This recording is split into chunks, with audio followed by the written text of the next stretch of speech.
তুমি যাও বঙ্গে, কপাল যায় সঙ্গে। বিশ্বাস কুমার রমেশ। আমেদাবাদে ভেঙে পড়া বিমানের 242 জন মানুষের মধ্যে একমাত্র যাত্রী যিনি প্রাণে বেঁচে গেছেন। শুধু বেঁচে যাননি, হাঁটতে হাঁটতে অ্যাম্বুলেন্সে উঠেছেন। এমন একটা দুর্ঘটনা যেখানে সবাই পুড়ে ছাই, দেহ শনাক্ত করতে ডিএনএ টেস্ট করতে হচ্ছে, সেখানে 11A সিটে বসে থাকা মানুষটির অদ্ভুতভাবে বেঁচে গেল। কি বলবেন, রাখে হরি মারে কে? তবে হরি বা কৃষ্ট অথবা খ্রিস্ট এই চমৎকার দেখিয়েছেন আগেও। শুনবেন নাকি সে গল্প? সেদিনটা ছিল 6ই আগস্ট 1945 সাল। হিরোশিমা বিমানবন্দর এলাকায় কাজ করছিল সুতোমু ইমাগুচি নামে এক নেভাল আর্কিটেক্ট। মিৎসুবিশি কোম্পানির হয়ে এসেছে একটা অয়েল ট্যাঙ্কার ডিজাইনের কাজে, তা প্রায় 3 মাস। সেদিন ছিল তার ওখানকার কাজের শেষ দিন। সকাল 8টা 15 কানে এলো একটা প্লেনের গো গো আওয়াজ, আর তারপরেই দেখলো প্লেন থেকে প্যারাশুটে করে কী একটা যেন ফেলা হলো। নিমেষে আকাশটা যেন 100 সূর্যের আলোয় ঝলসে উঠল, আর তীব্র প্রতিঘাতে পাশের একটা জলাজমিতে ছিটকে পড়ল সে। মুখ আর 2 কাঁধ বিচ্ছিরিভাবে পুড়ে গিয়েছিল। জ্ঞান ফিরে পেতেই কোনো ক্রমে হেঁটে আশ্রয় নিল এক এয়ার রেড শেল্টারে। রাতটা কোনো মতে কাটিয়ে পরের দিন জ্বলন্ত শব ও মৃতদেহের স্তূপ পেরিয়ে ট্রেন ধরে বাড়ি পৌঁছন তিনি। শুনলেন হামলার কথা, স্ত্রী ও শিশুপুত্রের সাথে দেখাও হলো।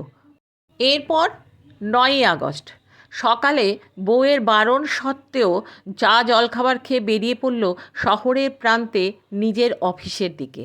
বেলা 11টা নাগাদ ডিরেক্টরের ঘরে তাকে ঘিরে বসে অফিসের সমস্ত কর্মী শুনছে হিরোশিমা ধ্বংসের বিবরণ। একটা সময় ডিরেক্টর সাহেবও বলে উঠলেন, তুমি কি পাগল হয়ে গেছো সুতমি? একটা মাত্র বোমায় গোটা শহর গায়েব। আর ঠিক তখনই নাগাসাকির আকাশ আলোয় ভাসিয়ে নেমে এলো ফ্যাটম্যান। তীব্র আঘাতে চুরমার হয়ে ছড়িয়ে পড়ল গোটা অফিস বাড়ির কাচের জানলা, চেয়ার থেকে মেঝেতে ছিটকে পড়ল সবাই। শুধুমাত্র পাহাড়ের ঢালে থাকায় ভেঙে পড়ল না অফিস বাড়িটি। 3 দিনের মধ্যে দুবার পরমাণু বোমায় বিস্ফোরণের ধাক্কা সামলে বিশ্ব রেকর্ড করে ফেলল সুতোমি ইমাগুচি। 1,40,000 মানুষের মৃত্যু হয় এই হামলায়। বেসরকারি হিসেবে মৃতের সংখ্যা প্রায় 2.5 গুণ। বেঁচে যান একমাত্র বছর 29-এর সুতোমু। সরকারি হিসেবে সুতোমু একমাত্র হিবাকুশা অ্যাটমিক বোম্ব সার্ভাইভার, যিনি 2টো হামলার পরেও বেঁচে ছিলেন। হিবাকুশা স্ট্যাটাস তিনি পান 2009 সালে। 2010 সালে 93 বছর বয়সে মারা যান এই মানুষটি। আর একটি গল্প, জ্যাসন আর জেরি লরেন্স নামে ইয়র্কশায়ারের এই দম্পতি 2001 সালে বেড়াতে যায় আমেরিকায়। 11ই সেপ্টেম্বর যখন তারা নিউ ইয়র্কের রাস্তায়, তখনই WTCতে হয় বিমান হানা। 2005-এ এরা ছুটি কাটাতে গিয়েছিলেন লন্ডনে। 7ই জুলাই টিউব ধরতে যখন মেট্রো স্টেশনে, তখনই 4 যুবক আত্মঘাতী আঘাত হানল। এবারও বেঁচে গেল তারা। 2008-এ ভারত ভ্রমণে উঠেছিলেন মুম্বাইয়ের তাজ হোটেলে। দিনটা ছিল 26শে নভেম্বর। আজমল কাসব আর তার সঙ্গীরা হামলা চালালো তাজসহ গোটা মুম্বাইয়ে। বহু প্রাণহানির মধ্যেও আঁচড়টি লাগলো না এই ইংরেজ সাহেব মেম সাহেবের।